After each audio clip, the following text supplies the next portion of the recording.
안녕하세요. 토요미스터리 디바메이입니다. 요즘 워낙 범죄 관련 프로그램들이 많잖아요. 이 토요미스터리도 그중 하나고요. 근데 저희는 보통 사건을 전달해주는 그런 역할을 하는데 오늘 같은 경우는 팟캐스트를 통해서 오랫동안 잊혀졌던 미제 사건이 해결되는 그런 흥미로운 케이스예요. 꼭 끝까지 집중해주세요. 그럼 오늘의 스토리 지금 바로 시작해보겠습니다.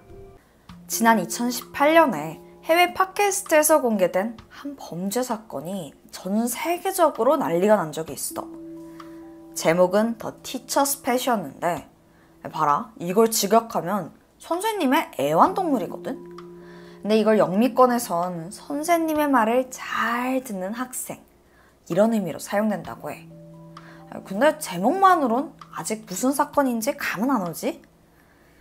문제의 팟캐스트는 호주의 한 언론사에서 공개한 건데 저널리스트 헤들리 토마스가 제작과 진행을 맡은 꽤 인기 있는 프로그램이었어.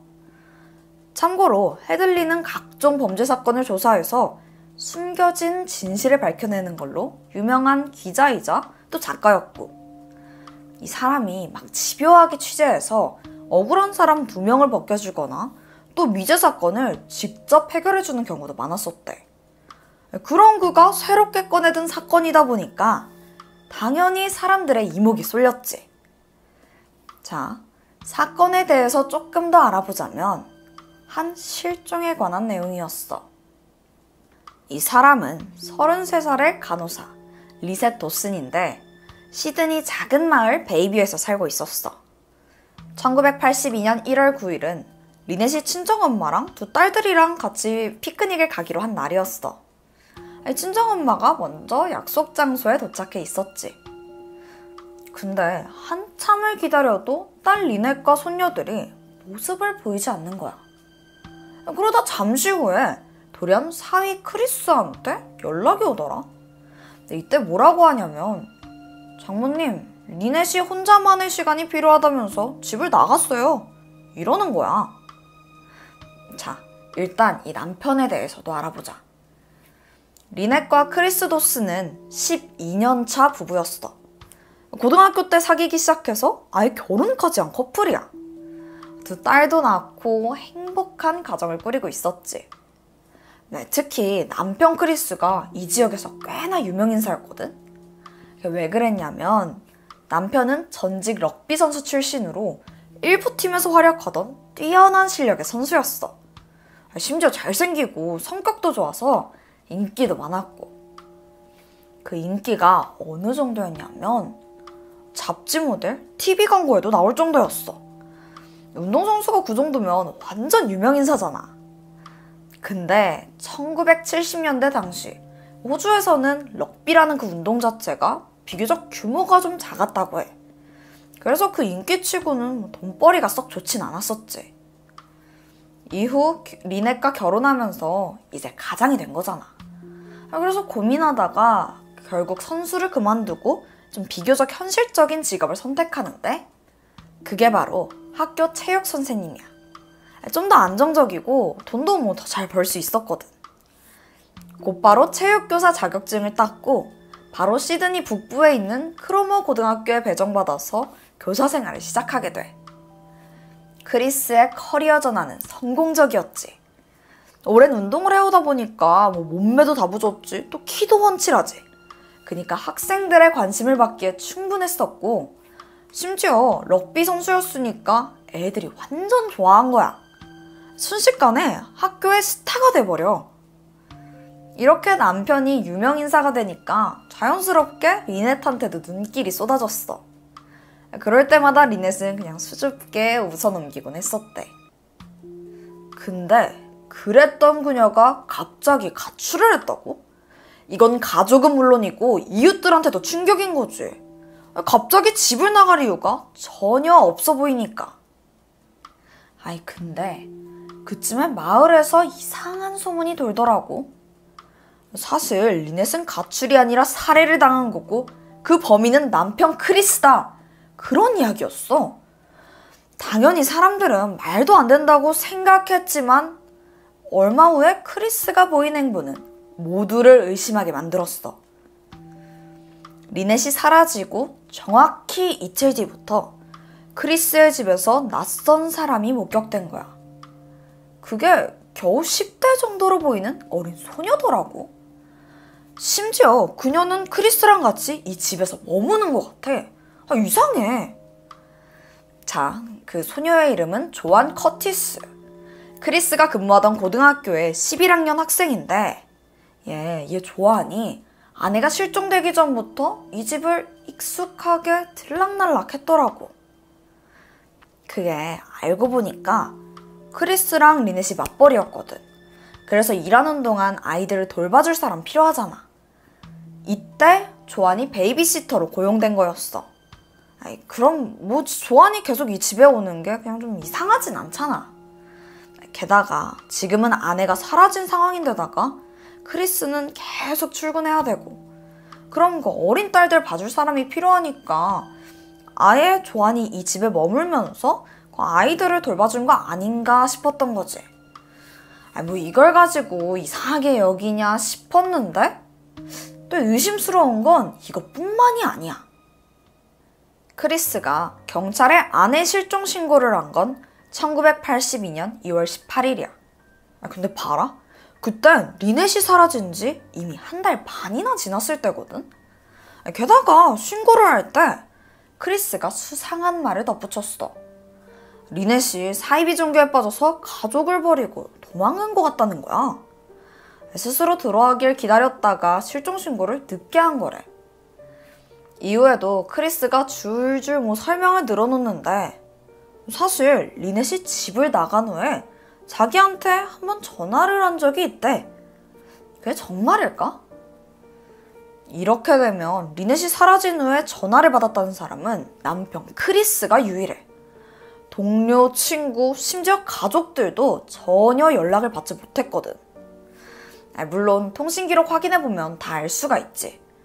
근데 당시는 1980년대 초반이니까 그런 추적은 불가능했었어. 그래서 남편의 주장이 사실인지 검증할 방법이 없었지. 결국 경찰은 그 말을 믿을 수밖에 없었던 거고. 이후 경찰은 우선 리넷 주변인들을 조사하기 시작해. 이때 새로운 사실이 드러났는데 크리스랑 리넷의 결혼 생활이 평탄치는 않았더라고. 그래, 근데 나도 왠지 그럴 것 같더라고. 사실 리넷은 남편이 어딜 가나 인기가 많고 또 주변에 여자도 많아서 엄청난 불안감을 느끼고 있었었대. 게다가 남편은 늘 여성들한테 과하게 친절했는데 심지어 집에 오는 베이비시터 조안한테도 너무 친절해. 당시 리넷은 그 불안을 크게 티내진 않았어. 아무래도 주목받는 커플이다 보니까 행복한 가족의 이미지를 유지하고 싶었던 것 같아. 그러다가 서서히 한계에 다다랐고 결국 가정상담을 받기로 하는데 리넷이 사라지기 딱 하루 전날 부부가 상담소를 방문했던 거야. 상담을 마친 뒤 리넷은 엄마랑 통화를 했어. 그리고 엄마한테 모든 것이 다 잘 될 것 같다고는 했지만 엄마가 듣기엔 딸 목소리가 좀 불안정하다고 느껴지는 거야. 그래서 바로 딸한테 넌 괜찮냐고 물어보거든? 근데 이때 리넷은 크리스가 술을 좀 따라줘서 취한 것 같아요 라고 하더라고. 근데 크리스랑 리넷은 평소 술을 마시질 않거든? 뭔가 이상하다는 싶었지만 그냥 그러려니 하고 넘어갔지. 그런데 다음날 리넷이 사라진 거야. 심지어 오래전부터 기대하던 딸의 학교 행사에도 참석하지도 않았었고. 가족들은 이게 단순 실종이 아니라 사건 같아서 경찰이 좀 더 적극적으로 수사해 주길 바랬는데 경찰의 반응은 영 미적지근했어. 그게 리넷은 이미 성인이고 또 남편이랑 불화도 있었으니까 자발적으로 가출할 가능성이 높다고 생각한 거야. 그래도 가족들은 꾸준히 수사를 요청했고 결국 조사가 시작되는데 이제부터 비밀이 하나씩 벗겨지게 되는 타이밍이야. 수색을 하던 경찰이 리넷의 집 뒷마당에서 옷가지들이 묻혀있는 게 발견돼. 이 옷이 왜 여기 있어? 뭔가 수상하잖아. 남편한테 물어봤지만 자기는 아무것도 모른다는 거야. 경찰은 근데 이 옷만으로는 범죄와의 연관성을 찾기가 힘들었어. 지금 상황이 애초에 리넷이 죽었는지 살았는지조차 모르잖아. 그런데 그 와중에 남편 크리스는 기다렸다는 듯이 리넷과 이혼을 준비하더라고. 지금 아내가 실종 상태인데 이혼은 곧죽어도 하겠다는 거야. 결국 1983년 이혼 처리됐고 이 다음 해인 1984년 바로 재혼하더라. 근데 상대가 누구였는지 알아? 자기 제자이자 두 자식을 돌봐주던 조안이었어. 근데 사실 예상했지. 자, 미쳐버려. 이건 아내가 실종된 지 정확히 2년 만에 일어난 일이야. 크리스의 주장대로면 아내가 죽은 것도 아니고 그냥 집을 나갔을 뿐인데 뭐 찾으려는 노력도 없이 이혼에 바로 재혼까지? 그러니까 애초에 별로 걱정도 안 한 거지. 이런 행동에 처음엔 크리스를 좀 감싸주던 사람들도 의심할 수밖에 없었어. 하지만 이미 경찰에선 증거 불충분으로 리넷 사건 수사를 종결했기 때문에 더 이상의 조사는 이루어질 수 없었고 그렇게 사건은 점점 사람들의 기억 속에서 지워져 갔어. 시간은 무려 36년이나 흘렀는데 다시 현재로 돌아와서 2018년 헤들리 토마스가 팟캐스트에서 이 사건을 다루면서 다시 수면 위로 이게 떠오른 거야. 그는 일주일 간격으로 자기가 이 사건에 대해 알게 된 새로운 사실들을 폭로해 나갔어. 우선 당시 마을 주민들 그리고 크로머 고등학교의 학생들을 인터뷰하는 걸로 시작되는데 이 과정을 통해서 밝혀진 사실은 충격적이었어. 크리스와 조안은 이미 눈치챘겠지만 불륜관계였고 리넷이 사라지기 1년 전 그러니까 조안이 만 15세였을 때부터 이미 연인관계였다고 해. 당시 크로머 고등학교 학생을 만나서 직접 증언을 들었는데 그땐 교사랑 학생의 불륜은 꽤나 흔한 일이었대. 그러니까 학교에서 젊은 남자 교사랑 여고생이 사귀는 게 충분히 있을 수 있는 그냥 스캔들 정도로 여겼다는 거야. 심지어 학생들은 누가 어느 선생님이랑 연애하는지 다 알고 있기도 했었고 애초에 당사자들이 이걸 숨길 생각이 없었거든. 크로머 고등학교의 불륜 문화는 하나 더 있어. 그게 바로 베이비시터 알바를 핑계로 여학생을 집에 들이는 거야. 더군다나 아내가 집에 없는 틈을 타 부정한 관계를 맺기도 했었고.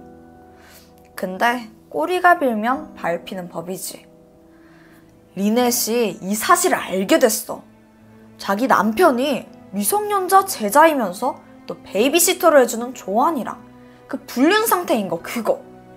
이건 엄청난 충격 그 자체잖아. 부부 사이는 급격히 악화됐고 가정 상담도 받았지만 둘은 나아질 기미가 없어 보였어. 근데 이때 남편한테 든 생각은 반성? 미안함? 절대 아니야. 만약 이혼을 하게 되면 그 줘야 될 이자료가 엄청날 텐데 이게 걱정인 거야. 그래서 어떻게 할까 고민하다가 리넷을 살해하고 사체를 유기하자는 생각을 한 거야. 이후엔 아내가 사이비에 빠져서 도망을 갔다 어쩌고저쩌고 그냥 핑계를 댄 거고. 안타깝게도 그가 어떻게 살인을 했고 어디에 시신을 유기했는지는 정확히 밝혀내지 못했어. 이미 시간도 많이 지났고.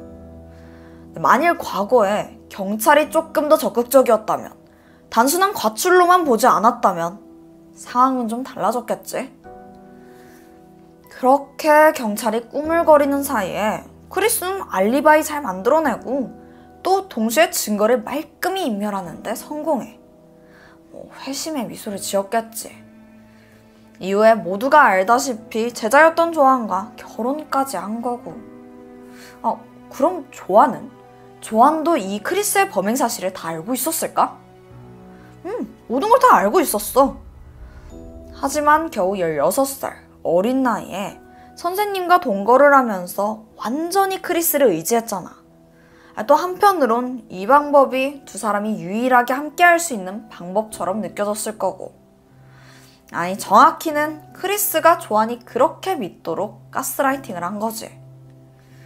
결국 조안은 결혼 생활을 쭉 이어갔고 그 사이에 아이도 낳았지만 버티다 못하고 1991년 결별을 결심해. 이때 조안은 경찰서로 달려가서 크리스가 리넷을 죽였어요, 이렇게 신고했거든? 근데 여기서 또 말도 안 되는 일이 벌어져.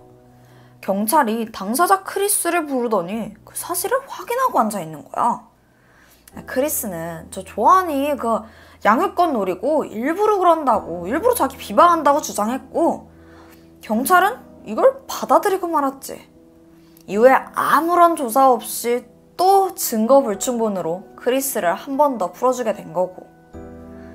자, 이렇게 사건의 전말이 유명 범죄 팟캐스트를 통해서 퍼져나갔지? 그리고 나서 호주뿐만 아니라 각종 영미권 국가에서도 이 큰 주목을 받게 돼. The Teacher's Pet. 이젠 이 제목의 의미를 좀 알겠지? 선생님에게 조종당한 조안과 또 그에게 살해당한 아내까지, 이 모든 이야기를 포함한 거야. 이 팟캐스트는 2천만 조회수를 달성하면서 관심이 쏠려. 그러니까 자연스럽게 경찰의 재수사가 이루어졌지.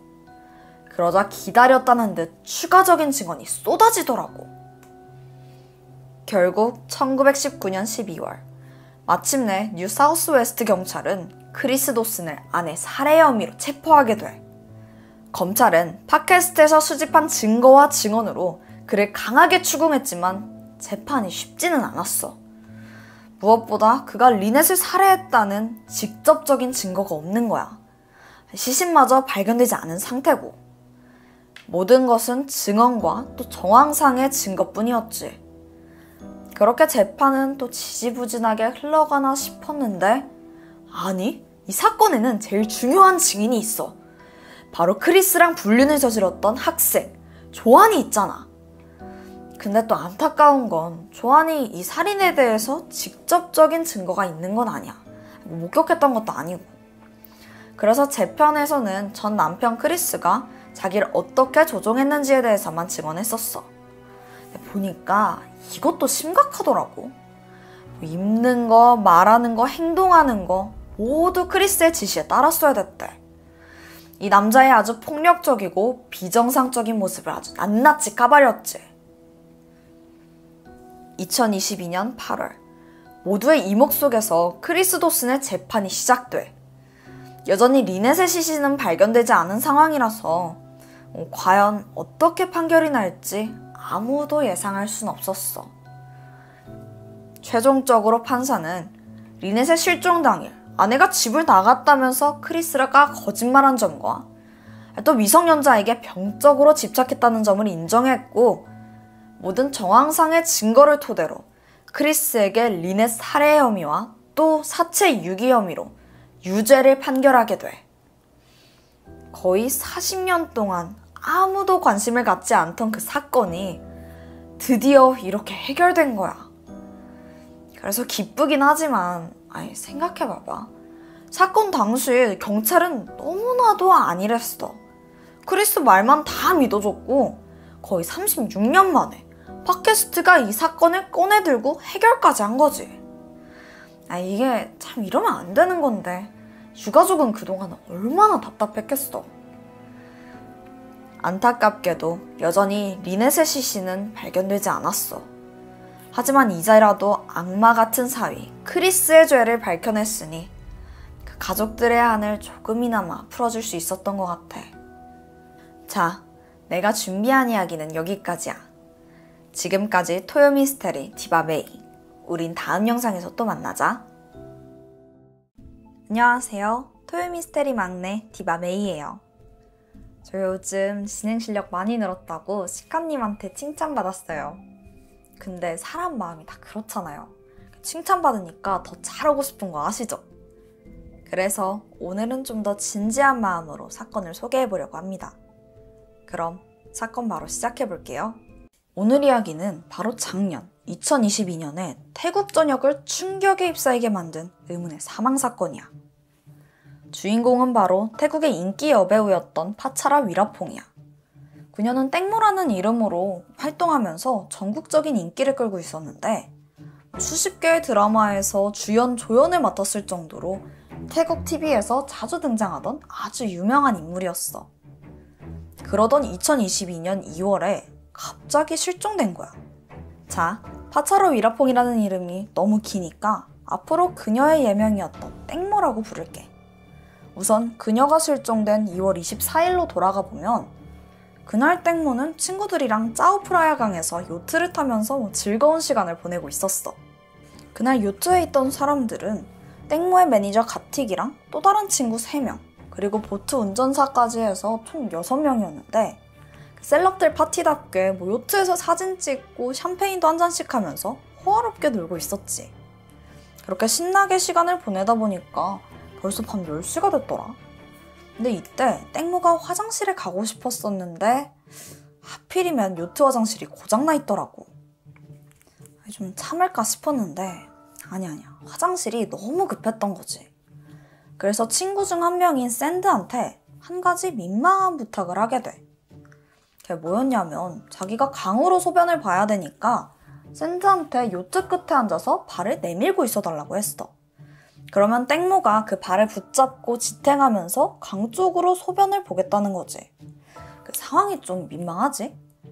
좀 황당한 부탁이었지만 땡모가 화장실이 너무 급해 보였나 봐. 샌드는 일단 알았다고 했고 두 사람은 요트 끝 쪽에 갔어. 그리고 그곳에서 샌드가 앉았고 또 땡모가 다리를 붙잡을 수 있게 길게 뻗어줬지. 땡모는 샌드의 다리를 잡고 요트 밖을 향해 웅크리고 앉아서 급하게 소변을 보게 돼. 대충 무슨 상황인지 그려지지. 그런데 그 순간 갑자기 요트가 가속 페달을 밟는 거야. 배가 앞으로 슉 나가니까 땡모는 중심을 잃고 그대로 강에 빠져버렸어. 그런데 문제가 있어. 배에 타있던 사람들이 다 야경을 보느라고 완전히 다른 방향을 보고 있었던 거지. 그래서 땡모가 강에 빠지는 순간을 목격하지 못했었고. 아니 근데 샌드는? 여기서 진짜 이상한 게 있는데 땡모가 화장실 보는 동안 샌드는 민망할까봐 핸드폰을 보고 있었대. 그러면서 자기도 땡모가 떨어지는 걸 보지 못했다는 거야. 근데 이게 좀 말이 안 되는데 어쨌든 상황은 남아있는 사람들의 진술이니까 좀 더 들어보자고. 땡모가 갑자기 강으로 사라졌어. 너무 갑작스러운 상황이었었고 다시 배를 돌려서 땡모를 찾기 시작해. 1시간 동안 나름대로 수색을 했지만 도무지 찾을 수가 없는 거야. 결국 이들은 경찰에 급하게 신고를 하게 돼. 경찰과 구조대가 현장에 도착한 시간은 자정쯤이었거든. 그러다 보니까 현장은 어두운 데다가 또 강 물살은 너무 거센 상태여서 땡모를 찾기가 너무 어렵더라고. 그렇게 수색은 무려 38시간 동안 이어졌어. 거의 하루 반 동안 강을 뒤진 거야. 결국 땡모는 2월 26일 실종된 지 이틀 만에 마지막 요트 지점으로부터 한 1km 정도 떨어진 피블송크란 부두 인근에서 시신으로 발견되고 말아. 그녀의 폐에서 모래가 발견됐더라고. 그래서 사인은 익사로 판명되게 돼. 갑작스러운 유명 여배우의 죽음에 태국은 완전 난리가 났지. 사람들 다 충격받고 전국적으로 다충혈 물결이 이어졌어. 그런데 사건 정황이 공개되고 사람들은 땡모 사망에 대해서 의문점을 제기하기 시작한 거야. 우선 땡모가 소변을 보기 위해서 요트에서 그렇게 위험한 행동을 했다는 게 그게 자체가 이상하다는 거지. 아무리 밤이라 해도 요트 위에서 친구 다리를 붙잡고 소변을 넣는다? 태국 사람 대부분이 얼굴을 아는 셀럽인데 이런 행동하는 게 솔직히 납득이 가진 않잖아. 그리고 심지어 요트가 그렇게 크지도 않았었거든. 그러니까 요트 어디에 있었던 간에 소면을 누는 상황이 훤히 보이는데 그게 더 이해가 안 가지 않아? 이상한 점은 이게 끝이 아니야. 사건 당일 땡모는 한벌 수영복 위에 커버업 같은 치마를 입고 있었어. 지금 보는 이 사진이 SNS에 올라온 건데 그날 입었던 옷이거든? 대충 어떤 옷인지 감이 오지? 자, 근데 여자가 수영복을 입고 화장실을 가려면 어떻게 해야 하냐면 이게 다 밑으로 내려서 벗어야 돼. 그러니까 나체 상태가 되는 건데 과연 땡모가 그걸 감수하고서도 소변을 봐야 했던 걸까? 다른 대안이 없었냐고? 그것도 아니야. 사실 잠깐 정박하자고 했으면 충분히 어딘가에 내려서 화장실을 갈 수가 있어. 땡모는 굳이 왜 이렇게 위험한 행동을 했던 걸까? 이쯤 되니까 의심의 화살은 친구들에게로 쏠렸어. 친구들의 증언이 수상하다고 생각한 거지. 사실 그 친구들이 유일한 목격자잖아. 그래서 그 증언대로만 수사가 진행되고 있었거든. 그 중에서도 특히 땡모의 매니저이자 오랜 친구인 가틱이 의심의 눈초리를 받더라고. 근데 그게 괜히 그러는 게 아니라 이유가 있어. 알고 보니까 땡모랑 가틱이 그냥 평범한 친구 사이만은 아니었던 거지. 우선 가틱한테 딸이 한 명 있었어. 근데 땡모가 그 아이를 엄청 아끼고 사랑했다고 해. 근데 그냥 이모 마음 같은 그런 수준이 아니라 땡모가 아이를 입양할 정도인 거야. 그래서 두 사람이 함께 아이를 키우기도 했었고 이건 태국 전 국민이 알고 있는 사실이기도 했어. 근데 왜 가틱을 의심했냐고? 사실 땡모 앞으로 거액의 생명보험이 들어있더라고. 이 상황에서 땡모가 사망하게 되면 자연스럽게 그 보험금은 서류상 자식인 가틱의 딸한테 가겠지? 그러면 이 재산은 친모인 가틱 거나 다름이 없잖아. 그러고 보니까 그 요트 모임도 가틱이 주선한 자리였더라고. 완전 수상하지. 그리고 가틱이 사건 직후 땡모의 어머니한테 딸의 실종 사실을 알리지 않았다는 것도 밝혀지기도 해. 결국 2022년 2월 27일 가틱은 기자회견을 열었는데 기자들은 왜 땡모의 어머니한테 그녀의 실종 사실을 알리지 않았냐고 물어봤거든. 그런데 가틱이 뭐라고 했는 줄 알아? 땡모의 어머니와 친하지 않기 때문이라는 거야. 아니 이게 무슨 말도 안 되는 소리야. 아무리 그래도 가족한테 알리는 건 기본이잖아. 근데 알고 보니까 사실 땡모의 어머니가 친엄마는 아니었거든. 그래서 땡모랑 엄청나게 살갑고 친밀한 관계는 아니었다고 하더라고. 하지만 가틱은 친구이기 전에 매니저잖아. 어쨌든 수상한 점은 그게 끝이 아니야. 가틱은 땡모의 시신이 발견되고부터 장례식이 끝날 때까지 단 한 번도 모습을 드러내지 않았어. 이 정도면 나 범인이에요 광고한 거 아니야? 오랜 친구고 또 매니저라는 사람이 장례식에 오지 않은 건 말이 안 되잖아. 그런데 그 와중에 가틱이 장례 기간 동안 변호사 사무실을 들락날락거렸다는 사실이 밝혀져. 도대체 무슨 일이 있었길래 장례식에도 안 가고 변호사부터 만나는 거냐고. 수많은 의심과 논란 속에서 땡모의 부검이 이루어졌어. 그런데 허벅지 안쪽에서 깊게 패인 상처가 발견된 거야. 사람들은 땡모가 요트에서 추락한 후에 모터 프로펠러에 부딪혀서 찢긴 게 아니냐고 추측했지만 법의학자들의 생각은 달랐어. 이 상처가 모터 프로펠러랑 전혀 관련이 없대. 왜냐면 보통 요트에서 추락하면 모터에 빨려 들어가잖아? 그러면 어떤 한 부위만 다치는 게 아니라 그 시신이 전체적으로 훼손되기 때문에 그 몸 한 곳에만 상처가 생기는 건 사실상 불가능하다고 해. 혹시 땡모가 사망하기 전에 요트 위에서 무슨 일을 이미 당했던 건 아니었을까? 경찰은 보트를 여러 번 다시 조사하고 부검도 또 다시 해봤지만 그날의 진실은 결국 밝혀지지 않았어. 그냥 결국에는 땡모가 그날 술을 마셔서 벌어진 사고사라고 판단했고 그대로 사건을 종결시킨 거지. 근데 오히려 대중들은 도저히 수사 결과에 납득할 수가 없었던 거야. 그렇다면 아직 남은 사람이 있지. 가틱에 대한 조사는 어떻게 됐을까? 놀랍게도 아예 기소조차 되지 않았어. 그리고 사건 당일 가틱을 포함해서 당시 요트에 있던 그 모든 사람들은 땡모 실종 신고를 하고 경찰과 구조대가 현장에 도착한 직후에 바로 집에 돌아갔다더라고. 그리고 모두 24시간 동안 연락도 안 받고 경찰 조사에도 되게 비협조적이었대. 그런데 충격적인 사실이 드러나.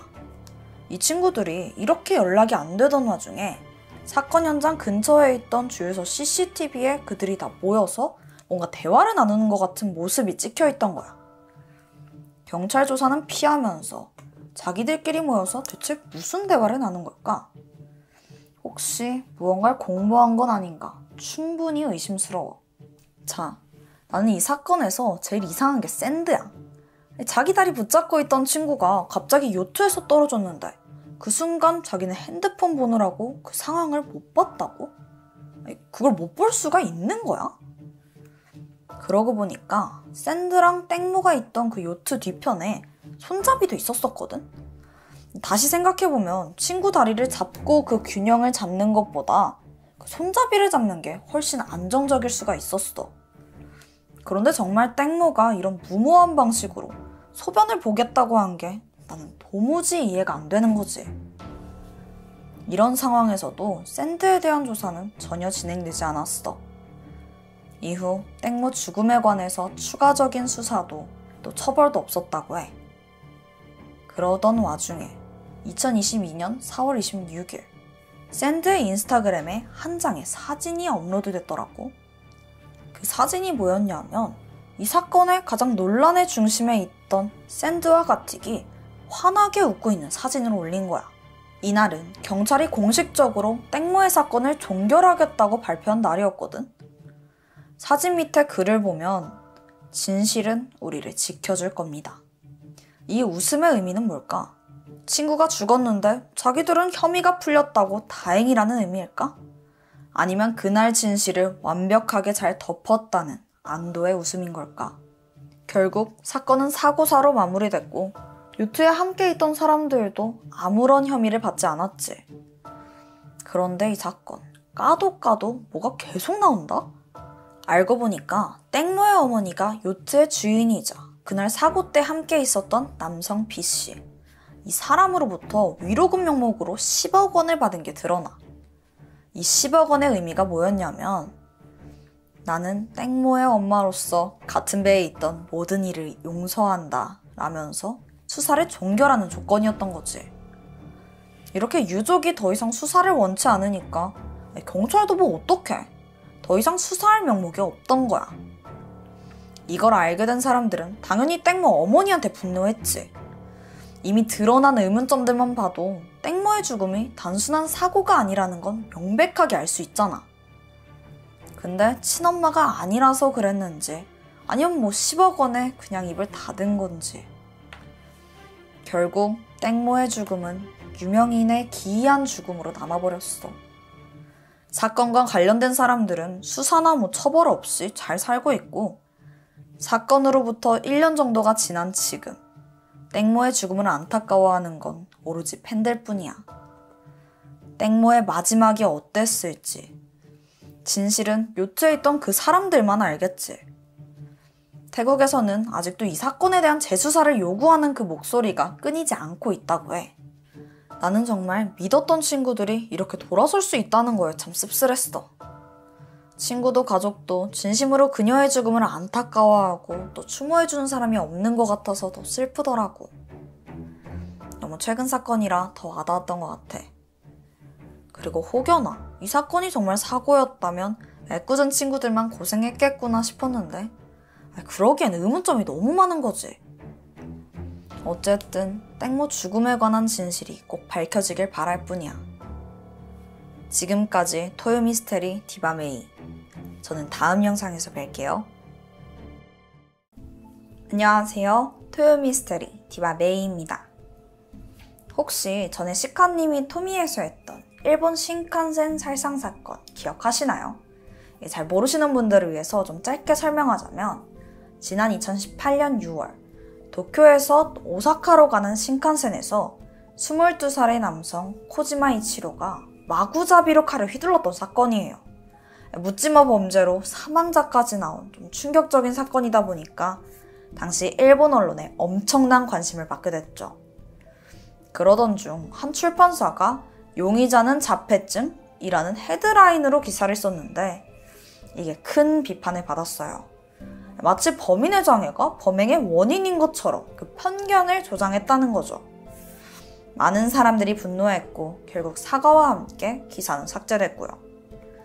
과연 범인이 가진 이 장애가 열차 칼부림 사건의 원인이었을까요? 오늘 스토리도 어쩌면 이 사건과 밀접한 관련이 있을 것 같아요. 그럼 오늘의 이야기 본격적으로 시작해보겠습니다. 반말 모드 해볼게요. 지난 2001년 4월 말쯤인데 도쿄 다이토구 아사쿠사에 이상한 소문이 돌더라고. 4월이면 날씨 되게 따뜻하잖아. 근데 웬 남자가 두꺼운 모피코트에 렉서폰더 모양 털모자를 쓰고 거리를 배회하고 있다는 거였지. 근데 딱 봐도 너무 이상하잖아. 사람들 사이에선 이 남자를 예의주시하라는 소문이 돌았었어. 근데 그가 이렇게 주목을 받게 된 거는 이 차림새뿐만이 아니라 그 사람이 보인 좀 기이한 행동 때문이었어. 자, 4월 26일에 이 남자가 처음 목격됐거든. 목격자에 따르면 팬더 모자를 쓴 수상한 남자가 한 50대 정도로 보이는 다른 남성의 뒤쪽으로 접근하더니 갑자기 머리를 막 내려치면서 욕을 퍼부었다는 거야. 목격담은 계속 나왔어. 3일 후인 4월 29일인데 주민 한 명이 운동을 하던 중에 이번에는 공원 벤치에 앉아있는 그 팬더 모자 남자를 본 거야. 근데 이 남자가 한참 동안 멍하니 스미다강을 보고 있더래. 호기심이 생겨서 남자한테 말을 걸었거든. 근데 그 남자가 아무 대답도 없이 그냥 훅 일어나더니 그냥 가버리더라고. 다음 날인 4월 30일. 이번에는 아침 9시 반에 그 팬더 모자 쓴 남자가 또 출몰을 하는데 이번엔 상황이 좀 심각했어. 남자가 갑자기 주머니에서 칼을 꺼내더니 옆에 지나가던 여성을 막 위협하는 거야. 놀란 여성이 비명을 지르면서 손에 들고 있던 우산으로 공격을 어떻게든 막아냈어. 간신히 도망치는데 성공했고 바로 경찰에 신고했지. 하지만 너무 당황해서 그 남자의 얼굴은 제대로 확인하지 못했다고 해. 같은 날 사건은 계속 이어져. 1시간쯤 지난 오전 10시 40분이었는데 19살이던 오가와 마이코 양이 이날 친구가 출전하는 경기장으로 응원을 하러 가던 길이었어. 여기서 한 500m 정도 떨어진 스포츠센터에 경기가 있어서 또 서둘러서 가고 있었지. 잠시 후 오가와는 횡단보도 신호를 기다리다가 무심코 옆을 보고 좀 당황하게 돼. 아니 바로 옆에 서 있는 남자가 한겨울에나 입을 법한 줄무늬 모양 무피코트를 입고 있는 거야. 그리고 머리엔 팬더 모양 털모자를 쓰고 있더라고. 순간 오가와 양이 그 남자랑 눈이 마주쳤어. 좀 당황스럽잖아. 근데 이 남자가 그 놀란 표정을 보더니 한마디 하더라. 야, 너 나 바보로 보냐? 그 후 일은 순식간에 벌어졌어. 남자가 오가와를 골목으로 막 끌고 가더니 자기 몸에 지니고 있던 흉기를 꺼내. 그러고는 오가와의 배, 등, 가슴 할 거 없이 무차별적으로 공격하는 거야. 오가와가 막 소리를 질렀지. 마침 지나가던 주민이 그 소리를 듣고 현장 쪽으로 왔어. 근데 남녀가 막 실랑이를 하고 있잖아. 그래서 뭐 하는 거야? 라고 소리를 쳤어. 그러자 범인이 겁을 먹었는지 허겁지겁 도망가더라고. 주민이 황급히 오가와한테 가서 그 상태를 살폈는데 이미 피가 엄청나게 흐르고 있었어. 너무 안타깝게도 결국 그녀는 숨을 거두고 말아. 친구 경기 보러 가던 그 평범한 학생이 이렇게 길거리에서 허망한 죽음을 맞이한 거야. 즉각 경찰의 수사가 시작되는데 범인의 신분을 알아야 되잖아. 근데 특이한 복장 외에는 뭐 아는 게 없어. 그래서 남기고 간 증거를 찾기 위해 주변을 수색하기 시작했지. 그러다 스미다 공원 덤불에서 범인이 착용하고 있던 팬더 모자와 그 안경이 발견됐고 그 다음날 그 팬더 모자가 발견된 곳에서 한 50m 정도 떨어진 곳에서 칼도 발견됐어. 근데 이것만으로는 뭐 신원을 알 순 없잖아. 다행히 목격자의 진술을 통해서 범인의 몽타주가 제작됐고 그 지역에 배포되기 시작해. 누구인지 알아내는 게 시급한 문제인 거지. 사건 발생 열흘 후인 5월 10일 경찰에 결정적인 제보 전화가 들어왔어. 범행 현장으로부터 약 75km 정도 떨어진 사이타마현의 어느 건설 현장이었는데 그 작업자 중에 한 명이 몽타주랑 닮았다는 신고였지. 근데 이게 꽤 신빙성 있는 제보라서 경찰이 바로 출동했고 드디어 그 팬더 모자 쓴 범인의 정체가 드러나게 돼. 29살이던 야마구치 마코토. 검거가 된 직후에 왜 모르는 여성을 공격했냐는 질문을 던졌는데 그 대답하는 투가 영 이상했어. 아니 귀여워 보였는데 저를 바보 취급해요. 그래서 죽였어요. 전 그냥 친해지고 싶었던 건데. 이렇게 말하더라고. 그러고 보니까 야마구치가 모피코트에 모자까지. 차림새도 좀 남달랐잖아. 그래서 경찰이 왜 그 팬더 모자 썼냐고 물어보니까 야마구치가 엉뚱한 대답하더라. 이거 팬더예요? 전 강아지인 줄 알았어요. 근데 저한테 진짜 소중한 거예요. 매일 안고 자요. 맞아. 범인은 지적장애를 앓고 있었어. 야마구치를 좀 더 알아보면 1972년생으로 삿포로에서 태어났고 부모님과 동생 2명이 있는데 예상했던 대로 어릴 때부터 지적장애 때문에 꽤 다루기 힘든 아이였을 때. 게다가 사건 이후 경찰이 좀 추가 조사를 하려고 야마구치보다 4살 어린 여동생을 찾아간 적이 있었거든. 근데 여동생은 말기암 환자로 투병을 하고 있었다고 해. 어쨌든 여동생 말에 따르면 야마구치는 태어날 때부터 약간의 지적장애를 보였었대.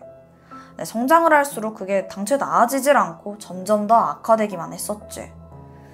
거기엔 불우한 성장 배경이 원인이었었던 것 같은데 사실 지적장애 아동들도 제대로 된 교육과 훈육을 통해 좀 더 증상들이 완화될 수는 있거든. 근데 아버지가 문제였어. 아빠는 항상 도박과 그 술에 취해 있었었고 심지어 학대도 서슴지 않았고 어머니가 돈을 벌어오긴 했었어도 아버지가 매일 파친코에서 돈 날리고 오니까 형편이 나아질 수가 없었지. 당연히 제대로 된 교육과 훈육도 어려운 상황이고 야마구치는 적절한 치료를 받지 못한 채 방치된 거야. 그러다가 중학생 때 자폐증까지 진단받게 돼. 지적장애에 자폐까지 동반된 거야. 야마구치는 당연히 또래 아이들과 조금 다를 수밖에 없었지. 동급생들도 그 사실을 알아차렸고 그때부터 야마구치를 괴롭히기 시작해. 이때 담임선생님이 특수학교를 추천했지만 그는 가고 싶지 않다고 단번에 거절했어. 여동생 말에 따르면 장애인 시첩을 벌일 정도로 자기가 장애를 앓고 있다는 걸 인정하고 싶어 하지 않았었대. 그러니까 그 특수학교는 절대 가기 싫은 거지. 그러던 어느 날 야마구치가 완전히 무너지는 일이 발생했어. 인생에서 엄청난 버팀목이고 또 너무나 사랑했던 어머니가 백혈병으로 사망하신 거야. 어머니의 죽음 후에 야마구치는 완전히 반해버려. 더 폐쇄적으로 변해지면서 간신히 학교를 졸업하고 단순 작업이 가능한 일을 구했었지만 오래 하진 못했었다고 해. 그 시키는 일을 제대로 이해하지 못했거든. 처음엔 직장 동료들이 하나하나 인내심을 갖고 가르쳐줬지만 그것도 한두 번이지. 자기들도 일해야 되니까 본인들도 짜증이 난 거지. 결국 야마구치는 어딜 가나 따돌림을 당했고 심하면 폭행을 당하는 일도 있었어. 근데 집에서도 사정은 딱해. 아빠가 맨날 돈 다 탕진해버렸고 폭력은 심해져만 가. 참다 못한 그는 결국 가출을 했는데 그러다 선택한 건 안타깝게도 어둠의 길이었어. 1991년 삿포로역에서 소매치기를 시작하더니 이듬해에는 무기단속범 위반으로 벌금형을 선고받기도 해. 그러니까 아마 흉기를 휘둘렸나 봐. 또 1994년 7월에는 강간미수로 3년, 1995년에는 자전거 절도죄가 추가됐고 감옥을 들어간 지 3년 만에 가석방을 받았지만 얼마 안 가서 무전취식을 하면서 또다시 징역 3년을 선고받아. 그렇게 그는 계속해서 범죄를 저질렀고 종종 여동생한테 전화해서는 돈을 보내달라고 화를 내기 일쑤였지. 여동생은 지칠 대로 지친 상태였어. 매일 전쟁 같은 아버지에 오빠는 매일 감옥까지. 생활고에다가 심지어 자기는 암투병을 하고 있었잖아. 결국 여동생은 돈 보내달라는 오빠 전화에 울분을 토해내. 다시는 돌아올 생각도 하지 말고 그냥 죽어버렸으면 좋겠다고 매몰차게 전화를 끊어버린 거지. 그런데 어쩌면 이게 도화선이 된 것 같기도 해. 이 통화가 있고 얼마 안 있어서 야마구치가 묻지마 살인사건을 일으키게 되거든. 이에 여동생은 자기가 사건의 계기가 된 것 같다면서 형사들 앞에서 눈물을 흘렸었대. 참고로 사건이 있고 7개월 후 야마구치의 여동생의 그 병세가 악화되면서 결국 25살이라는 어린 나이에 세상을 떠나고 말아. 그녀는 지금까지 인생에서 즐거웠던 일은 단 하나도 없었다는 씁쓸한 마지막 말을 남겼어. 어머니가 돌아가시고 아버지와 오빠를 대신해서 가족들 생계를 책임지느라 그 스트레스랑 압박이 좀 상당했던 것 같아. 마지막 소원은 그냥 혼자 살고 싶었다고 하더라고. 앞서 야마구치 칼에 찔려 숨진 오가와 마이코뿐만 아니라 그의 여동생도 또 다른 피해자 중 하나가 아닐까. 지적장애, 자폐를 동반하고도 제대로 된 보호를 받지 못한 채 무법자로 살아온 청년 야마구치. 그가 벌인 살인사건에 대해서 여러 가지 생각이 들지. 지난 2004년에 일명 팬더모자 살인사건의 재판이 열리게 돼. 이때 야마구치는 정신적인 장애는 인정받았지만 그가 범행 직후에 도주했다는 점, 또 소지하던 모자와 흉기를 버린 점이 지목됐어. 그러면 당시에 그가 스스로 어떤 나쁜 행동을 하고 있는지 분명히 자각하고 있다고 볼 수 있잖아. 그럼 이게 죄라는 거를 분명히 알았을 거고. 그래서 사건 당시의 심신미약 주장은 받아들여지지 않았어. 재판부는 무기징역을 선고했고 야마구치는 현재도 교도소에서 복역 중이야. 때로 범행 동기를 이해하기 어려운 묻지마 범죄 같은 그런 사건이 일어나면 오히려 그 이유를 명확하게 알고 싶어 하는 것 같아. 그러다 보니까 만약 범인이 정신질환이나 장애가 있다고 하면 역시 그게 문제였다고 단정 지어버리기도 하더라고. 그런데 범죄자의 심리나 범행 동기를 규명하는 건 결코 쉽지 않은 일이야. 특히 장애를 가졌다고 해서 그 장애가 범죄를 유발했다고는 절대로 볼 수 없잖아. 그래서 혹여나 이 사건이 지적장애와 자폐 때문에 벌어졌다고 단정지어서는 절대 안 된다고 생각해. 실제로 일본 재판부도 단순히 심신미약으로 사건을 처리하지도 않았었고.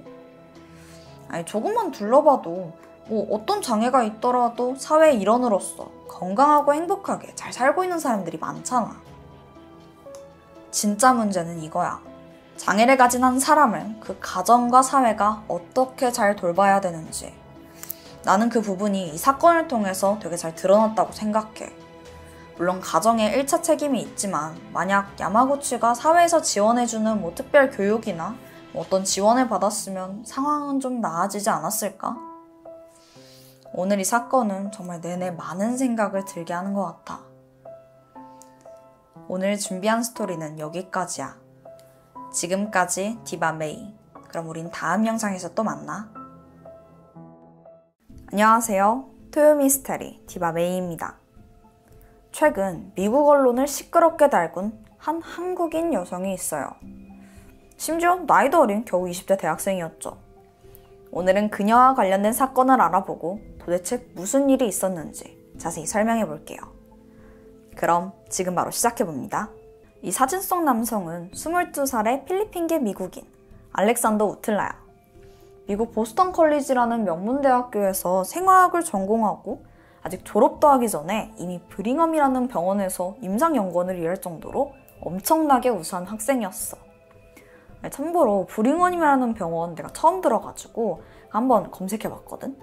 그랬더니 2021년 세계병원 순위 3위를 했더라고. 엄청 유명한 병원인 거지. 알렉산더는 말 그대로 모범생이었어. 학업뿐만 아니라 학교 내 동아리 활동도 되게 열심히 하고 친구도 많고 그냥 완전 엄친아야. 교수님들 칭찬이 마르질 않았대. 게다가 2년 동안 행복한 연애 중이었지. 그리고 그 여자친구가 한국인이더라고. 2019년 5월 20일이었는데 이날은 보스턴 컬리지의 졸업식 날이었어. 알렉산더도 그날 졸업식 예정이어서 그 가족들이 다 보스턴에 왔다고 해. 이미 병원에도 취직했고 성적도 되게 좋고 인기도 많은 그런 완벽한 아들의 졸업식이니까 가족들 모두 설레하고 있었지. 근데 졸업식이 시작하기 1시간 반 전인 8시 30분. 기대가 부푼 가족들한테 충격적인 소식이 전해졌어. 알렉산더가 학교 근처에 있는 주차장에서 사망한 채 발견이 됐다는 거야.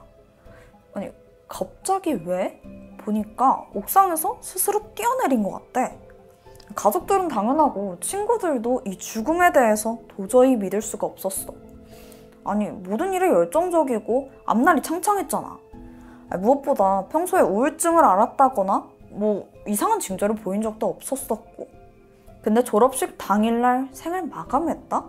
심지어 유서도 없이 이런 극단적인 선택을 한 거야. 아니, 이게 무슨 날버락이냐고. 그런데 이 와중에 그 죽음을 현장에서 바로 목격한 사람이 있었어. 바로 알렉산더의 여자친구, 유인영이었지. 아까 말한 그 2년 사귄 한국인 여자친구 있다고 했잖아. 그날 알렉산더가 사망하기 직전 여자친구한테 문자 한 통을 보냈어. 그 내용에는 죽음을 암시하는 듯한 내용이 있었었고, 그걸 본 유 씨가 남자친구를 말리기 위해 한 걸음에 급히 달려온 상황이야. 하지만 간발의 차로 타이밍을 놓쳐버렸고 알렉산더는 옥상에서 몸을 던져 사망하게 된 거야. 이 모든 걸 본 여자친구는 엄청난 충격에 휩싸였어. 당연하지. 그냥 왠지 모를 좀 죄책감도 들었을 것 같아. 한편으로 경찰은 알렉산더가 이런 선택을 하게 된 경위를 조사하기 시작해. 그 과정에서 그 알렉산더의 휴대전화를 감식했고, 여기서 그 누구도 상상할 수 없었던 끔찍한 사건의 전말을 알게 됐지. 우선 2년 반 전인 2017년 12월로 거슬러 올라가 볼게. 알렉산더는 학교에서 필리핀 커뮤니티 모임에 참석했었어. 그리고 거기서 우연히 한국인 유학생 유인영을 만나게 된 거지. 유 씨는 경제학을 전공하고 있었는데 되게 조용한 학생이었대. 눈에도 잘 띄지도 않았었고, 주변인들은 그녀를 모범생이라고 생각하고 있기도 했어. 반면 알렉산더는 모임 내에서 굉장히 사교적이고 또 리더십이 있는 편이었거든. 그러니까 둘이 완전히 반대지. 오히려 그렇게 다른 모습에 끌렸던 걸까? 유 씨랑 알렉산더는 몇 번 데이트를 하더니 곧 마음이 커졌고 진지한 연인 관계로 발전하게 돼. 하지만 이들의 풋풋한 연애에 금세 위기가 닥쳐왔어. 사실 알렉산더한테 전 여자친구가 있었었거든. 둘은 헤어졌지만 여전히 좋은 친구 사이였대. 요즘에 그런 경우도 있잖아. 헤어지긴 했어도 종종 커피도 같이 마시고 밥도 먹고 SNS 팔로워 상태도 그대로였어. 조금 그렇다고 생각할 수도 있는데 둘이 부적절한 관계는 진짜 아니었다고 해. 그냥 완전 친구 사이. 근데 또 이게 여자친구는 이해가 안 될 수도 있잖아. 그리고 알렉산더 생각에 여자친구가 좀 질투심이 많은 편인 것 같았었대. 그래서 굳이 전 여자친구에 대해서 유 씨한테 말할 필요는 없다고 생각했지. 하지만 이 비밀은 그렇게 오래 가진 못했어. 어쩌다 보니 유 씨가 알렉산더랑 전 여자친구가 연락하는 걸 알고 완전 열받은 거야. 그리고 그때부터 남자친구에 대한 통제가 시작돼. 잠깐 친구 만나러 간다고 해도 혹시 전 여자친구 만나는 건 아닌지 막 추궁을 했지. 게다가 하필 여자친구랑 알렉산더랑 수업 하나가 겹치는 게 있었었거든. 그러니까 그 수업을 들을 때면 유 씨가 완전 신경이 날카로워져서 신경질적으로 반응하는 거야. 점점 힘들어하던 알렉산더는 결국 여자친구의 요구를 들어주기로 했어. 그게 뭐였냐면 서로 휴대폰에 위치 추적 어플을 까는 거야.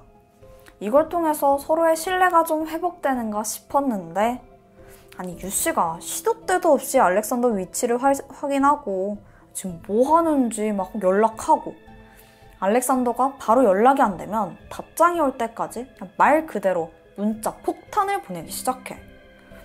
해도 해도 집착이 너무 심했었지. 이 커플이랑 같은 동아리던 친구들 말에 따르면 둘 사이는 이미 1년 전부터 약간 이상한 기류가 있었다고 하더라고. 유 씨는 알렉산더가 어디서 뭘 하는지, 지금 누구랑 있는지, 또 앞으로 뭘 할 건지 하나하나 간섭했고, 남자친구 행동이 마음에 안 들면 좀 과격하고 폭력적인 모습을 보이기 시작했어. 아니 학교 친구들 앞에서도 이랬었는데 둘이 남겨졌을 땐 더 심각했을 것 같아. 이런 유 씨의 행동은 어느새 알렉산더의 일상을 서서히 잠식하고 있었지. 그리고 알렉산더의 졸업식이 가까워질 때쯤 유 씨의 통제는 진짜 극에 달았다고 해. 특히나 알렉산더가 그 졸업식에서 전 여자친구를 마주칠 수 있다고 생각했고, 그게 너무 싫은 거지. 알렉산더가 사망하기 전 2달간 두 사람이 주고받은 그 문자 메시지를 살펴보니까 무려 7만 5천 통이야. 7만 5천 통. 그중 4만 7천 통은 유 씨가 일방적으로 보낸 거더라고. 아니 이게 계산을 해보면 하루에 1200개나 문자를 주고받았다는 소리인데 그 중에 심지어 그 유 씨 혼자서 800통의 문자를 보낸 거지. 아니 이게 1, 2주가 아니라 하루 동안 보낸 건데 이게 말이 되냐고. 따져보면 유 씨는 자는 시간 빼고 하루 종일 폰만 붙들고 있었던 거지. 그러니까 이게 정상적인 관계는 아닌 것 같아. 그리고 틈만 나면 전화하고 영상통화 걸고 말 그대로 쉴 틈 없이 연락을 한 거야. 근데 더 심각한 문제가 있어. 그러니까 둘이서 나눈 그 대화들을 한번 봤는데 이게 연인의 연락이라고 보기 좀 이상한 거지. 유 씨가 어떤 식으로 말하냐면 네가 죽으면 네 가족도 세상도 더 나아질 거야. 이런 식의 문자를 보내더라. 근데 이게 남자친구한테 할 소리는 아니지. 그 선 넘은 폭언은 계속돼. 아, 그럴 바엔 죽어. 스스로 목숨 끊으라고. 유 씨가 진짜 이런 문자를 했어. 아니 이럴 거면 그냥 헤어지지. 대체 왜 이러는 거야? 추후에 전문가들이 보니까 당시 유 씨는 남자친구를 완벽하게 통제해왔어. 마치 알렉산더를 세뇌하듯이 비슷한 내용을 반복해서 보냈고 처음엔 자기 목숨을 담보로 알렉산더를 위협했었대. 뭐 네가 떠나면 나 죽을 거야. 너 때문에 죽고 싶어. 네가 죽지 않으면 내가 죽을 거야. 이런 말은 한 사람의 마음을 무너뜨리기에 충분하지. 특히 이 문자를 보내는 사람이 자기랑 제일 가까운 그 연인이라는 게 너무 충격이었을 것 같아. 그럴 때마다 알렉산더는 제발 그러지 말아달라고 애원을 했고 이 대화는 수백 번이나 반복됐어. 그러던 2019년 4월 15일에 이번엔 유 씨가 남자친구한테 이런 문자를 보내게 돼. 너 어떻게 그렇게 멍청할 수가 있어? 넌 말 그대로 죽어야 돼. 나 좀 내버려두고 어디 가서 좀 죽어. 그 후로도 무능하다. 진짜 너 때문에 모두가 불행해. 이런 식의 폭언을 퍼부었어. 이런 대화가 지속되니까 알렉산더 또한 좀 스트레스로 미쳐가는 듯 했어. 한 번은 친구한테 여자친구 때문에 힘들다고 도움을 요청한 적도 있었었고 또 그쯤에 일기장에 써놓은 걸 보면 유인영의 목소리가 쉴 새 없이 죽으라고 속삭인다 라고 되어 있었어. 이게 진짜 환청을 겪은 건지 아니면 단순히 비유적인 표현인진 모르겠지만 알렉산더의 상태가 얼마나 심각했는지 느껴지지. 당시 이 이야기를 들은 친구는 곧바로 학교 상담사한테 도움을 요청했지만 겨우 한 번 상담하더니 상담사는 알렉산더가 심각한 상태는 아니다 라는 결론을 내렸고 이후 알렉산더는 다시는 도움을 요청하지 않았어. 2019년 5월 19일 졸업식 하루 전날이었는데 알렉산더는 유 씨가 머물던 기숙사로 갔고 거기서 두 사람은 함께 하룻밤을 보냈어. 그리고 다음날 아침 유 씨가 눈을 떴을 때 알렉산더는 어디론가 사라져버리고 없더라고. 대신에 문자가 남겨져 있었지. 내 마지막 밤을 너와 함께 보내서 행복했어. 유 씨는 이상함을 느끼고 즉각 위치 추적 어플을 켰는데 알렉산더의 GPS가 꺼져 있는 거야. 너무 불길하잖아. 그래서 알렉산더한테 문자로 당장 GPS 키라고 보냈는데 이때 알렉산더는 소름 돋는 대답을 보내왔어. 난 높은 곳에 있어. 근데 오래 있진 않을 거야. 유 씨는 이 말을 어떻게 받아들였을까? 뭔가 불길하면서도 그냥 반신반의했던 것 같아. 왜냐면 문자 내용을 보면 알렉산더, 너 지금 뭐하냐? 네가 날 사랑한다면 제발 그만해. 그런데 잠시 후 알렉산더의 GPS가 켜지면서 위치가 파악됐어. 한 건물이더라고. 그래도 뭔가 예감이 좋지 않았던 유 씨는 당장 택시를 타고 그곳으로 향했지. 그리고 알렉산더의 형한테도 이 사실을 알리면서 도움을 요청했고 GPS가 가리킨 곳은 학교에서 그닥 멀지 않은 르네상스 주차장 건물이었어. 유씨가 도착해서 급히 옥상으로 올라갔는데 너무 늦었어. 알렉산더는 이미 몸을 던지고 말았던 거야. 그는 마지막으로 유씨한테 이런 문자를 남기게 돼. 사랑해. 이건 네 잘못이 아니라 다 내 잘못이야. 알렉산더 사망에 대한 조사가 시작된 후 검찰도 이걸 단순히 개인 선택으로만 보지 않았어. 그래서 그의 죽음을 몰고 간 그 유씨를 과실치사 혐의로 기소하게 돼. 사실 이게 인과관계를 밝히기가 참 쉽지 않은 문제긴 해. 근데 경찰은 알렉산더가 유씨와의 관계를 시작하기 전까지만 해도 어떤 우울감이나 정신질환을 겪은 적이 없다는 점, 또 유씨가 2달에 거쳐서 알렉산더한테 47,000여 통의 문자를 보내면서 죽으라고 협박한 점을 주목했어. 유씨와의 관계가 피해자의 정신적 영향을 미쳤다고 판단한 거지. 이후 유씨는 재판을 받게 돼.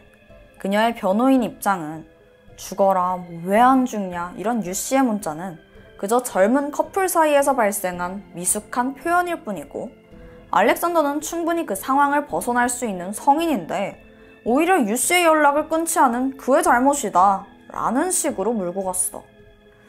글쎄, 아무리 감정 표현에 미숙한 20대라지만 죽으라고 하는 게 그게 감정 표현이야? 그리고 괜히 왜 피해자 탓으로 돌리냐고. 아주 변호사가 그 재판 이기려고 용을 쓰는 거지. 그럼 재판 결과는 어땠을까? 유씨에게는 과실치사로 유죄 판결이 내려졌어. 비록 둘 사이에 그런 물리적인 폭력은 없었지만 재판은 유씨의 정서적 학대를 인정한 거야. 하지만 이걸로 유씨가 받은 처벌은 2년 6개월의 집행유예, 그리고 300시간의 사회봉사, 그리고 10년의 보호관찰 처분이었지.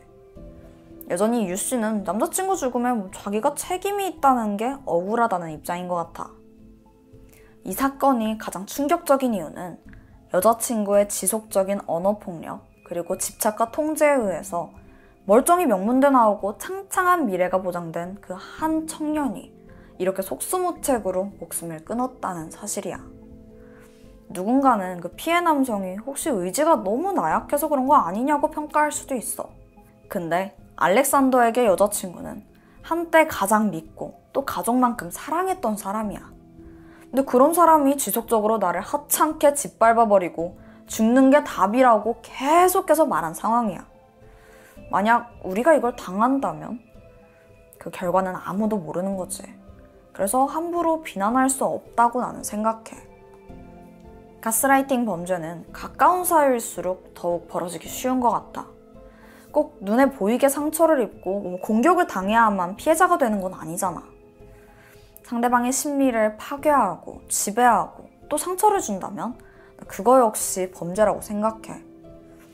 혹시 누군가 때문에 두렵다면, 또 고립되어 있다면 주변에 도움의 손길을 요청하는 게 정말 중요할 것 같아. 오늘 내가 준비한 스토리는 여기까지야. 나 영상 내내 반말이 익숙하다 보니까 마지막도 인사하고 갈게.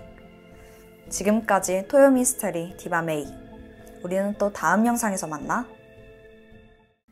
안녕하세요. 토요미스테리 막내 디바메이예요. 오늘 사건은 아주 최근에 발생한 잔인한 사건이에요. 워낙 전말이 좀 특이하고 생소해서 해외 토픽에서도 난리가 났더라고요. 빨리 전해드리고 싶어서 지금 바로 시작해볼게요. 시간은 작년 2022년 8월 16일. 사건이 발생한 곳은 독일 뮌헨 근처에 있는 잉골슈타트라는 작은 마을인데 한 중년 부부가 딸을 애타게 찾고 있었어. 실종된 사람은 23살이던 샤라반. 샤라반은 부모님이랑 뮌헨에서 같이 살고 있었는데 며칠 전에 전남편 만나러 간다고 나가고서 여태까지 연락이 안 됐던 거야. 그래서 부모님은 샤라반 전남편이 살고 있는 이 잉골슈타트에 온 거였지. 부부는 하루 종일 딸을 막 찾아 헤맸는데 도저히 없어. 결국 시간은 흘러서 밤 11시 반 정도였어. 마침 그때 한 주택단지에서 눈에 익은 차 한 대가 보이는 거야. 다가가서 보니까 이게 딸 차더라고.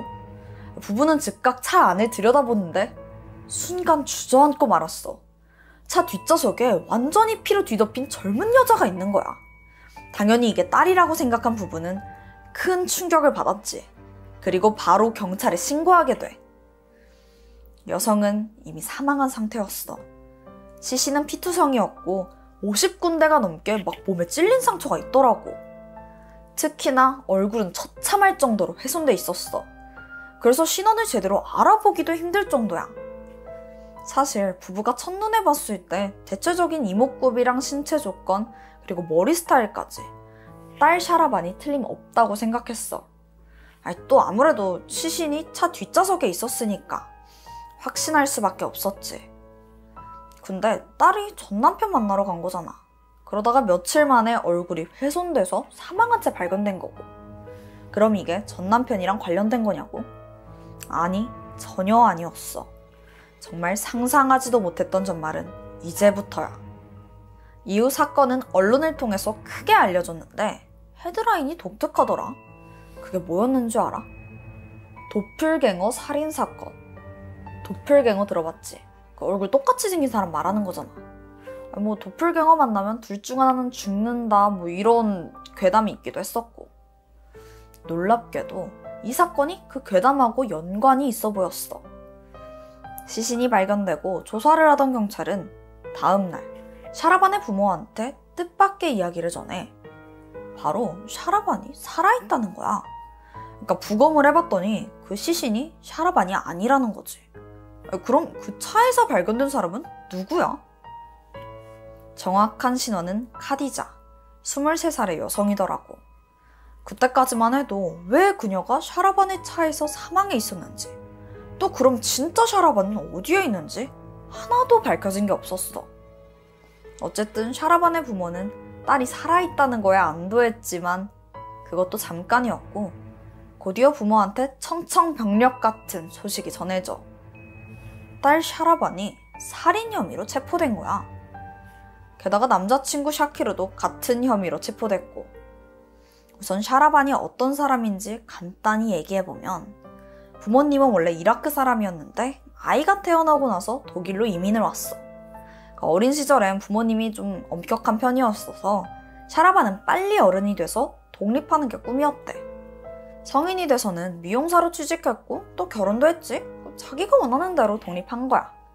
근데 남편이랑 갈등이 계속되면서 결국 이혼했고, 이때 미넨에 사는 부모님 집으로 다시 들어오게 돼. 이후 샤라반은 부모님하고 자주 부딪혔고 뭐 큰 소리로 싸우는데 이게 뭐 하루 이틀이 아니었어.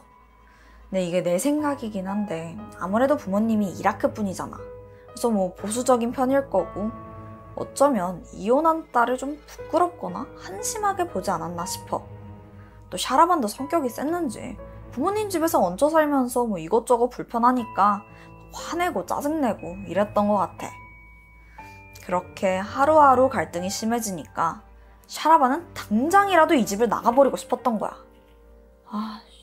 어떻게 나가지? 어떡하지?